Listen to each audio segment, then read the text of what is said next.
con Jesús Escobar. A ver, ya me lo quitaron. No, no sé tocar, pero paz. Adelante, Jesús, muy buenos días.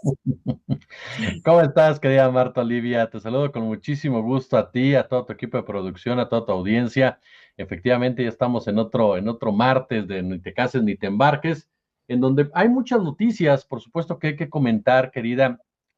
Y de entrada esta polémica que se ha generado en torno a la figura de Ricardo Salinas Pliego, este hombre que es oficialmente el tercer hombre más rico de este país, que tiene intereses en diversas áreas fundamentales de nuestra economía, desde el tema de la minería, por supuesto, las concesiones en materia de televisión, en materia bancaria, sin olvidar lo que tiene que ver con otro tipo de negocios, incluso lo que son las plataformas petroleras. Aquí el día de ayer se dio a conocer la noticia de la caída de las acciones de Electra, un 70% finalmente, si no mal recuerdo, y se comenzaron a dar diversas cifras que algunos interpretamos en un principio que era una pérdida del valor capital de la fortuna de Ricardo Salinas Pliego. Posteriormente hubo analistas, entre ellos Claudia Villegas a través de X, quienes aclararon que no perdía como tal ese dinero de su fortuna el empresario, sino que era más que otra cosa vinculado al valor de las acciones, por lo que entiendo, de Electra. Pero más allá de involucrarnos en este tema financiero como tal, me llamó mucho la atención dos puntos, querida Marta Olivia. El primero de ellos, la calificación por parte de Standard Poor's. ¿Por qué la disminuyó? ¿Por qué lo ubicó en una categoría menor a la que ya existía? Hay que ser muy claros, ¿quiénes son las calificadoras? ¿Quién es el mercado? Porque siempre hablamos en la narrativa que se ha dictado desde los diversos estados y sobre todo desde los organismos internacionales en materia financiera, que desde hace mucho tiempo son los que imponen las condiciones en ese rubro al resto de nosotros, sin que nadie haya votado por ellos. Bueno, ¿quiénes son los mercados? ¿Quiénes son las calificadoras? Pues son los fondos de inversión, son las transnacionales, son los empresarios grandotes, son estos organismos internacionales. Es decir, los 1,000 millonarios se califican entre ellos, se valoran entre ellos, se traicionan entre ellos, se mueven entre ellos y son parte precisamente de un gobierno alterno que es el que va día con día llevando a este planeta a condiciones verdaderamente irreversibles, desde aspectos medioambientales, aspectos bélicos, aspectos de derechos humanos, en fin, una situación de verdad insostenible que tendría que llevarnos a protestas, te soy muy honesto, ya en las calles, en contra precisamente de todos estos entramados financieros que solamente ven por ellos mismos, que expolian los recursos naturales, que saquean a las comunidades enteras. Pues bien, esa calificadora tan vanagloriada por TV Azteca, cuando se refiere a los gobiernos morenistas, hablamos de Standard Poor's, pues de plano baja la calificación en muchos sentidos y para aterrizarlo por la incertidumbre fiscal de Salinas Pliego. Es decir, lo que no pasó años antes, en donde estaban convencidos, y ya lo aterrizamos en el tema político, lo que no pasó años antes, que las calificadoras no creían que Salinas Pliego iba a pagar, estaban convencidas que uno de los suyos no iba a pagar la cantidad que adeuda al fisco, pues ahora parece ser que empieza a cambiar ya esa percepción. Parece ver de parte de los mismos empresarios, porque insisto, esos son las calificadoras, esos son precisamente los mercados, los que están detrás, los hombres y mujeres del dinero, pues empiezan a ver ya fisuras en esta postura en un momento dado tan déspota por parte del dueño de Televisión Azteca, el concesionario de televisión azteca, y comienza entonces a valorarse desde sus propias oficinas, es decir, desde su propia pandilla de Wall Street vestidos con Armani, empiezan a valorar la opción de que sí va a tener que pagar todo lo que debe al fisco mexicano, que son alrededor de 63,000 millones de pesos, y que bueno, Salinas Pliego ha dicho abiertamente, ¿no? Ha dicho abiertamente que es una extorsión. Eso es lo que él dice, cuando en realidad está la historia más que clara que nunca le ha gustado pagar impuestos y que gozó de una protección total por parte de Calderón, por parte de Peña Nieto, que le condonaron los impuestos.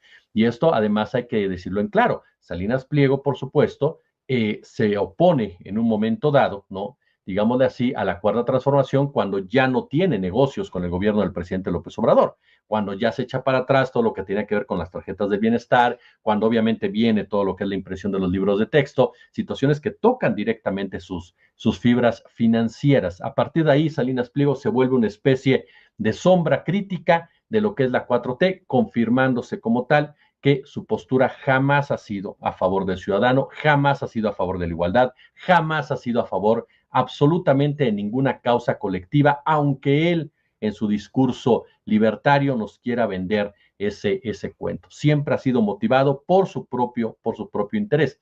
Y en este caso en concreto, por eso me llamó la atención que sus mismos pares, e incluso superiores que él, por supuesto, porque en todos lados hay niveles, consideren que ya tiene que empezar a pensar en pagar de una u otra manera, o ellos crean que hay esa incertidumbre de si va a pagar o no va a pagar directamente como tal. Eso en el primer caso. En el segundo caso de Salinas Pliego, vale la pena explorar lo que se ha manifestado ya en otras oportunidades y que tiene que ver en qué está basada la riqueza de Salinas Pliego, qué representa Salinas Pliego.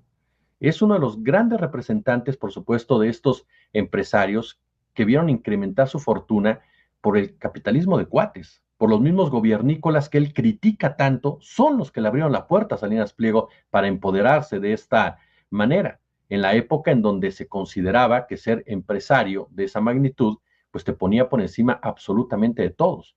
Forma parte de esta generación empresarial que es feliz erosionando el Estado de Derecho para su propio beneficio, que es feliz erosionando la democracia para su propio beneficio, y que cuando se busca recuperar la democracia, cuando se busca recuperar el Estado de Derecho, cuando se busca separar al poder económico de las diversas áreas donde tiene una influencia bárbara, entonces se dicen perseguidos políticos.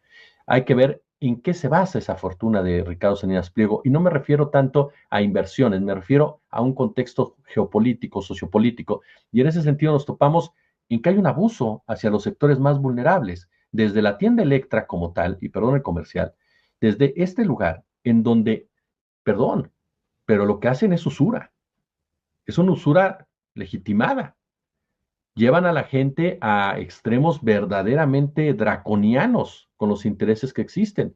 Gente que por una u otra razón no puede pagar de contado un comedor, una sala, un refrigerador, cuestiones que son básicas para tu día a día, no son lujos siquiera. Entonces mucha gente se embarca en este tema de los abonos chiquitos y termina con una deuda hasta el cuello. Si a esto le agregamos las formas y las maneras como te cobran esos adeudos, que son un trato miserable, un trato grosero, un trato despótico hacia las personas, sobre todo a personas incluso de la tercera edad, porque nos ha tocado ya varios casos al respecto en ese sentido. Me parece que nos topamos con una empresa vampírica, ¿no? Una empresa que de plano lo que hace es chuparte completamente la sangre. La postura de Salinas Pliego en Twitter ha sido, pues, ¿para qué van? Nadie los obliga a ir. Y efectivamente, en eso tiene razón. Nadie te obliga a ir, más que el propio sistema que tú has propiciado y que tú eres parte del mismo, que empobrece y precariza la vida de millones de personas. Entonces es muy fácil decir, pues yo no les pongo una pistola. No, simplemente tú con otros te has aprovechado de una situación que lleva a esas personas a no tener condiciones suficientes en materia económica para poder enfrentar la situación de manera distinta. Entonces, eso de entrada. Dos, Televisión Azteca. ¿Qué tipo de contenidos está haciendo Televisión Azteca? ¿Para quién está generando contenidos Televisión Azteca? Nos queda claro que únicamente es con el afán de ganar rating. No importa si se está diciendo la verdad, si no se está diciendo la verdad, no importa si se aporta algo a la discusión como tal, lo que importa simplemente es defender los intereses del dueño y particularmente, querida Marta Olivia, seguir con este discurso engañando a una población. Es decir, TV Azteca, Electra tienen ese sello del estilo del propio Ricardo Salinas Pliego, que es usufructuar a sectores vulnerables, usufructuar, por supuesto, la pobreza como tal, vivir de la misma y engañar constantemente a la gente con sus pronunciamientos. Está con el mismo caso de Banco Azteca. Claro, Banco Azteca tiene un crecimiento importante y tiene una buena cantidad de clientes a razón precisamente de que da ciertas ventajas que en otros bancos no, sobre todo en materia de información y todo ello. Y eso se debe a que mucha gente no tiene la capacidad o no es figura de crédito en otros lados, precisamente no porque se esté escondiendo o esté haciendo algo malo, sino porque su situación económica no les permite tener ciertas garantías que que en Azteca sí. Es decir, nuevamente lo que parecería ser una posibilidad de mejora en la calidad de vida de un sector de la población, porque es muy fácil confundirlo, es muy fácil decir, pero por eso yo le abro la puerta a los pobres para que compren cosas, para que tengan créditos. Y uno diría, maravilloso, sí, el problema está en cómo te los cobras. El problema está en cómo los involucras directamente en eso. Ahí entonces ya hablamos precisamente de que no es una acción para beneficiar a nadie, es una acción para hacer un verdadero negocio, pero no un negocio adecuado, no un negocio honesto, sino un negocio literalmente abusivo en contra de aquellos que menos protección tienen. Y ese es el ADN caciquil que lamentablemente tienen muchos empresarios grandotes en este país. Empresarios quienes han hecho su fortuna a través de generaciones enteras, no por grandes planes estratégicos, no por grandes inversiones, sino porque han aprovechado precisamente el espaldarazo de gobiernos corruptos y leyes hechas completamente a su propio beneficio, ¿no? Y yo quisiera preguntarte, porque es algo que están comentando aquí en el chat y que se me hace importante. ¿En qué momento rompe Andrés Manuel López Obrador con Salinas Pliego? Muy brevemente, ¿en qué momento rompe y que ya se da esta división? Mira, efectivamente, hay que reconocer dos cosas. Ricardo Salinas Pliego es un tipo que tiene colmillo, eso es un hecho. Y después del 2006 fue el único o de los pocos empresarios de medios corporativos, muy pocos, que le mantuvieron un espacio a Andrés Manuel López Obrador. Incluso el presidente de la República el sexenio pasado acudió a esos espacios. Y mantuvo siempre una relación hasta cierto punto cercana con él, una relación hasta amistosa con él, podríamos decirlo.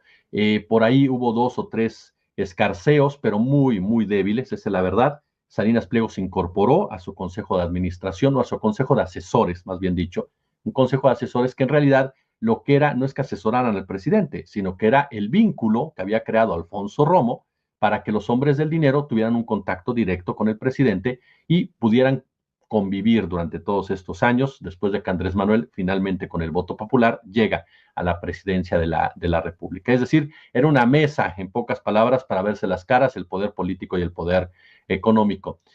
Algo que hizo López Obrador y que yo sí le destaco mucho fue precisamente la separación del poder político del poder económico.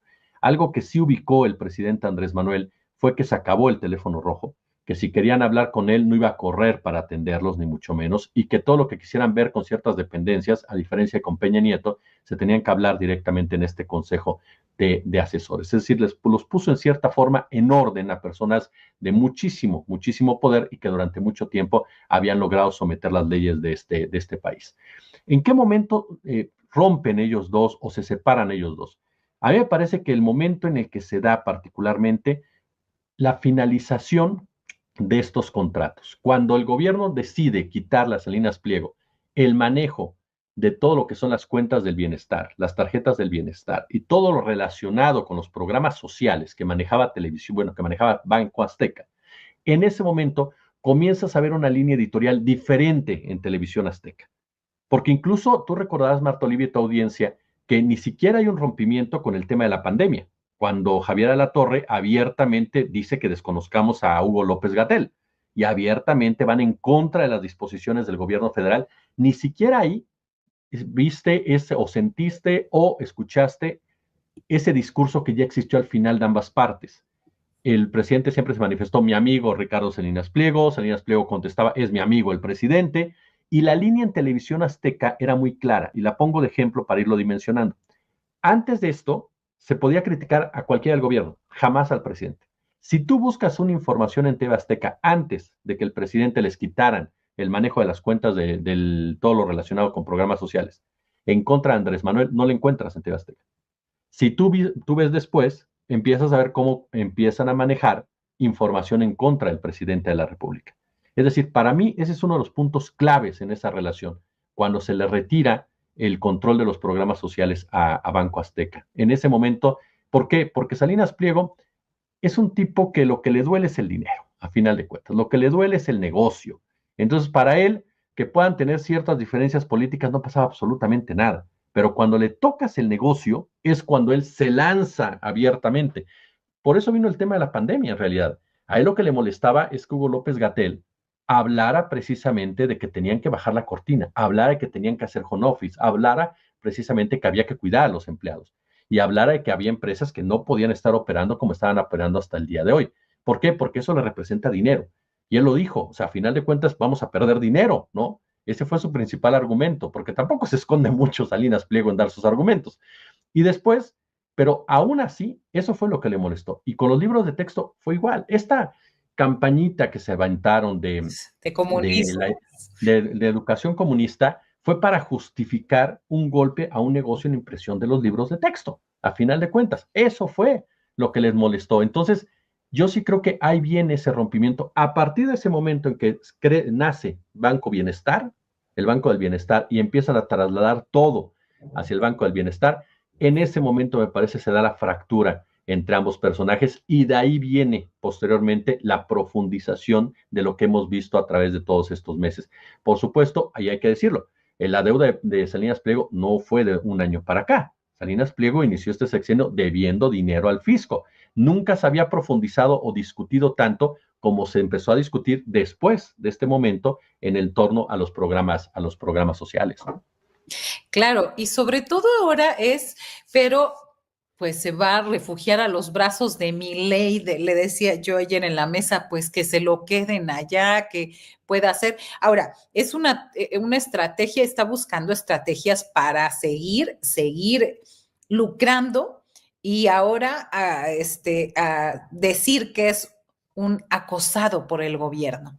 No es acosado, es un deudor simplemente que pague, Jesús. Sí, mira, este punto de los libertarios, para mí es muy claro. Eh, Se puede profundizar en muchos aspectos sobre ellos, pero son neoliberales con otro nombre. Así de sencillo. Son parte del mismo capitalismo rapaz, pero es como el mismo negocio del capitalismo, ¿no? Es decir, cuando una tienda no les funciona, ¿qué es lo que hacen? La cierran, le cambian el nombre, la pintan diferente y la vuelven a echar a andar. Así es como opera el capitalismo rapaz desde hace muchos años en el mundo. Entonces, eso fue el neoliberalismo en un principio, del capitalismo, dejamos de decirle capitalismo y empezamos a hablar de neoliberalismo, que estaba basada hasta cierto punto en los mismos aspectos, pero se profundizaba mucho más en otros. El caso de los libertarios es exactamente lo mismo. Toman un nombre y un concepto que existía ya desde antes, que tenía que ver precisamente con cuestiones del Estado, de ir en contra de lo que el Estado representaba, para decirse que ellos están fuera del establishment, que ellos están fuera del statu quo, cuando en realidad ellos han sido los grandes beneficiarios del Estado, ellos han sido los grandes beneficiarios del statu quo, ellos han sido los grandes protagonistas de todo esto. Entonces, ese concepto que ahora manejan de la libertad, es la libertad para que ellos puedan hacer lo que les dé la gana, que es lo que tenían en la época neoliberal y lo que no quieren perder. Pero claro, ¿qué es lo que hacen? Manipulan a la gente diciendo, ya ves, me están persiguiendo a mí y después van a ir sobre de ti. Porque si a mí me afectan, que soy millonario, que soy poderoso, que tengo una cadena de televisión, imagínate lo que a ti te van a hacer. Cuando en realidad lo único que no quieren es pagar lo que tienen que pagar, en este caso concreto los impuestos, y en términos generales lo que no quieren es aplicar, es ajustarse a una ley que como ciudadano les corresponde. Mira, ayer que estábamos viendo las cifras del dinero que tiene Salinas Pliego, Sí. La deuda que tiene el fisco, perdón, no lo deja pobre. A lo mejor para ti, para mí es impagable en toda nuestra vida. Nosotros no vamos, nuestra familia nunca la van a ver, pero a él no. 63,000 millones de pesos, cuando estamos hablando de un personaje que pierde en acciones, o sea, que no en su valor capital, pero sí en acciones, 4,000 millones en un día de dólares, te está hablando de que 63,000 millones los puede pagar. No los quiere pagar. ¿Por qué? Porque si los paga, sería un ciudadano común y corriente. Sería un ciudadano que tiene que pagar lo que debe y aplicarse a la ley. Eso es lo que a él no le gusta.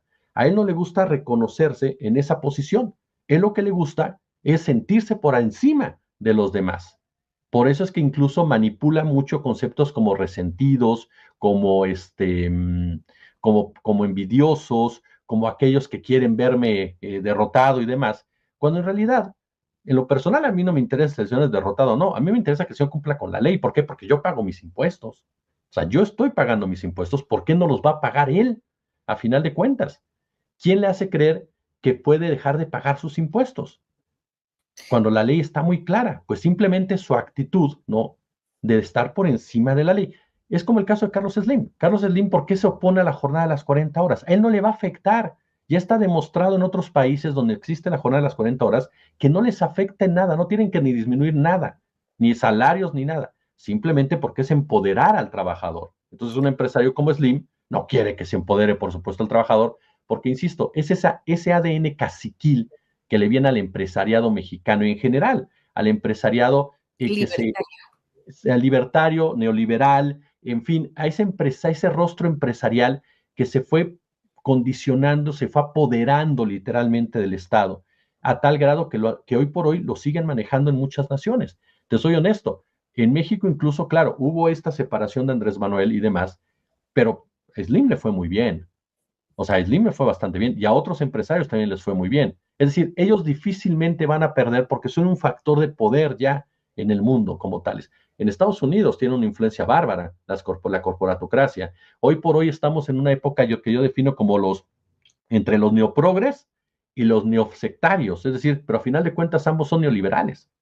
Ambos son parte de una misma estructura financiera, unos derrotados, otros no. Por un lado puedes tener a BlackRock y por el otro lado puedes tener a Musk, pero en el fondo operan exactamente igual, para el beneficio de pocos y el perjuicio de muchos. Entonces, que Salinas Pliego vaya directamente con Milei es una movida política en muchos aspectos para vertebrar más ese discurso, porque eso sí, la ultraderecha siempre está muy vertebrada. Eso hay que reconocérselos en sus narrativas, en sus posturas, en sus personajes y demás. Lo que dice Abascal lo repite Katz, y si no lo repite Katz, lo repite Trump, y Trump, lo que dice Trump lo agarra Milei, y si no Milei lo agarra Verástegui, y concluye Salinas Pliego. Si tú escuchas a Es cada el uno de mismo ellos, círculo, sí, es claro. el mismo, y van igualitos, es decir, van por lo mismo. En eso la derecha históricamente siempre se ha comportado de esa manera y es muchas veces lo que aprovecha que hay tantas izquierdas, por ejemplo, que de repente te puedes chocar en algunas cuestiones. La derecha va muy, pero muy fija.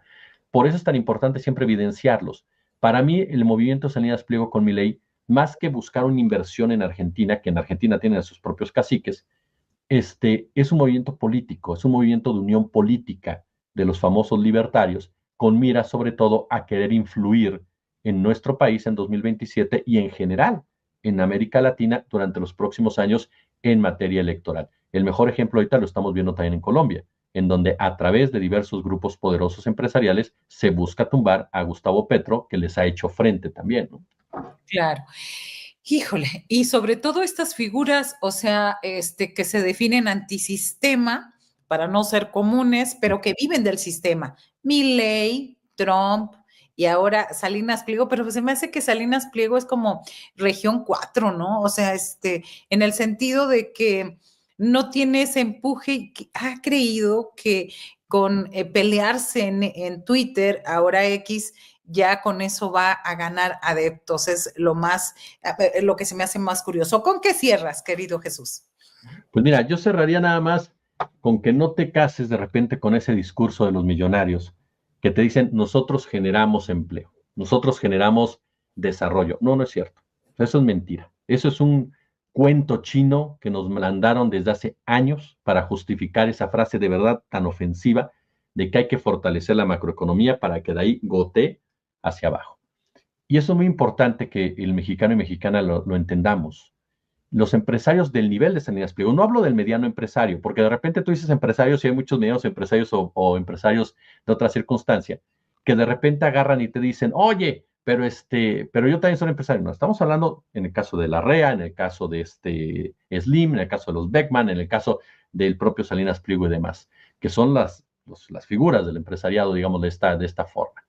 Y en ese sentido es muy importante entender que ellos no generan desarrollo, no han generado ningún desarrollo para este país. Vámonos simplemente a los propios números y cuentas de sus formas de ver la política económica. ¿Cuándo hemos tenido un crecimiento de 7%, 8%, 9%, 10%, que es lo que requeriría este país, con base en sus propios criterios? Nunca. Lo máximo que hemos alcanzado es un 5% viniendo de una crisis brutal del efecto tequila. Entonces, jamás han generado absolutamente nada. ¿Se generan riqueza para ellos? No, la expolian, porque te quitan recursos naturales, los explotan en su beneficio. Ahí está la REA que es dueño de un porcentaje de este país a través de las minas. ¿Cuándo ha beneficiado en algo la REA de este país? Ha contaminado todo lo que toca. ¿Cuándo ha beneficiado a una comunidad originaria? ¿Cuándo ha ayudado a desarrollar a través de la minería una comunidad originaria? Jamás lo ha hecho Germán Larrea. ¿Cuándo precisamente me pueden decir las personas que trabajan en esas empresas han visto mejorar su calidad de vida con salarios dignos? Yo no estoy obviamente pidiendo que a todo el mundo le pague 100,000 pesos, porque hay condiciones en las que no se dan o hay puestos que requieren ciertas demandas, pero sí condiciones dignas. sí que te permita tener una canasta básica, sí que te permita enfrentar el día a día, sí que te permita dedicarse solo a ese empleo, sí que te den derechos laborales, es decir, tu seguro social, tus prestaciones. Propio Salinas Pliego dijo, yo no pago utilidades, ¿por qué? Bueno, esa idea que tienen muchos de que el empresario te dé el trabajo, sí, pero con tu trabajo tú le das a ganar. O sea, el trabajador es el que genera la ganancia del empresariado. Por supuesto, y con trabajador me refiero desde el director general para abajo, todos los que reciben un salario, son los que están generando esa fuerza, no el dueño de la empresa como tal. Y en México y en muchos lados tenemos esa idea de que el empresariado te genera el desarrollo y te genera los empleos. Sí, te puede generar empleos, como dijimos con Peña Nieto. ¿Qué tipo de empleos? Empleos que no te permiten vivir, empleos que no tienen ningún tipo de prestación, empleos que ellos mismos necesitan, Marta, porque ese es otro punto. Los generan porque los necesitan, no porque te hagan un favor. La ventaja que tienen es que no te pagan lo que te tienen que pagar y explotan directamente la pobreza de la gente hasta asumirlo cada vez. Y un último punto, quienes detuvieron, porque hay mucha gente que te dice, es que no hay que normalizar la pobreza, nadie la normaliza, romantiza. Simple y llanamente, hay que decirlo claro, quienes detuvieron el ascenso social, y está comprobado como tal, fue precisamente los neoliberales. Ellos detuvieron el ascenso social de muchos sectores, porque a final de cuentas no les interesa que haya nuevos ricos en este país, ni gente que de una u otra manera pueda retarles el poder que actualmente tienen. Entonces, por eso, ellos mismos tienen muchos años poniéndole el pie encima al resto en una sociedad jerarquizada que es mucho más fácil de controlar políticamente, ¿no? Así es. Y bueno, martes de No te cases ni te embarques, una explicación. Aquí ya tienes a tu club de fans, por supuesto.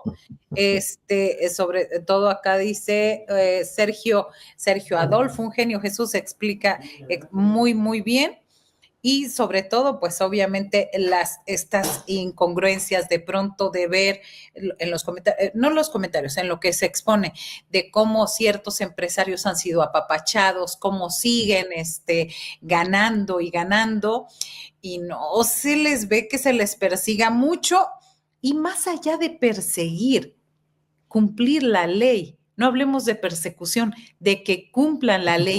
No sé, o sea, yo todavía no entiendo hasta ahora por qué en el caso, a ver, a mí mi contadora me habla el día 17, me dice, ya, hay que pagar impuestos antes del 19 para la declaración y hay que, a más tardar el día 25 de cada mes, yo tengo que estar pagando mis impuestos.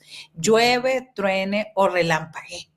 Y este señor que debe miles de millones de pesos, ¿por qué no le hace nada? Eso es incomprensible. Y sigue y sigue y sigue. A ver, oye, tienes que pagar. No hay otra forma. ¿Por qué a los que somos cumplidos, responsables, declaración anual, cierre en diciembre, todo eso? Y eso, la verdad, es muy frustrante en cualquier gobierno, Jesús. Claro, sí, totalmente. Es que pasa por ahí, querida. Mira, y eso es lo que yo siempre he pensado. Tú no te vas a pelear con el empresariado. No hay gobierno que lo haga. Nadie lo va a hacer. ¿Por qué? Porque los necesitas. Los necesitas para generar precisamente. La diferencia es qué tipo de relación tienes con el empresariado. Si tú te sometes al empresariado, tu relación ya no es de gobernante, es de administrador. Ya desde ahí estás administrando algo, no estás gobernando. Entonces, en ese punto es muy importante cómo te paras tú frente al empresariado. Que ganen, adelante, que ganen. El punto es que no sean abusivos. El punto es que no se roben. Ese es el gran tema. O sea, si ellos tienen contratos y esos contratos los hacen que se lleven dinero, se lleven recursos, que bueno, adelante. Sean contratos correctos, no contratos leoninos, no contratos draconianos.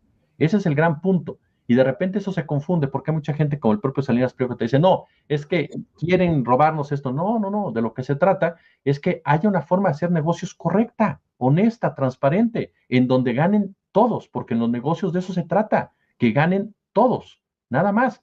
Y de repente vemos que están muy acostumbrados a solamente ganar ellos, y de eso no se trata. Se trata de que paguen impuestos como pagamos todos, por supuesto. Se trata de que haya un comportamiento correcto al momento de hacer negocios como te marca la ley. O sea, no es que es un invento ni de izquierda ni derechas, es la ley lo que te está marcando. Y se trata simplemente de eso, no hay más. El problema es cuando se sienten por encima de esas reglas, porque ellos se creen los grandes dadores de este país. A mí me tocó sentarme con empresarios y de verdad increíble escuchar a algunos de ellos, porque de verdad se creen los salvadores de este país. Se creen que por aventar un mendrugo de pan ya están alimentando a alguien. Entonces, sí es cambiar mucho esa mentalidad y la única forma es empoderarte como trabajador, empoderarte como ciudadano, exigir lo que te toca exigir en muchas circunstancias, ¿no? Y hacer un trabajo correcto, porque también de nuestra parte pues, tienes que trabajar de manera adecuada, de manera Claro. disciplinada, de manera entregada y demás. Pero la realidad es que en México, por eso hay muchos mitos, muchos mitos. El mito de que es pobre porque quiere, el mito que los jóvenes no tienen casa porque les gusta ir con los papás, el mito que el que exige mejores cosas es un resentido.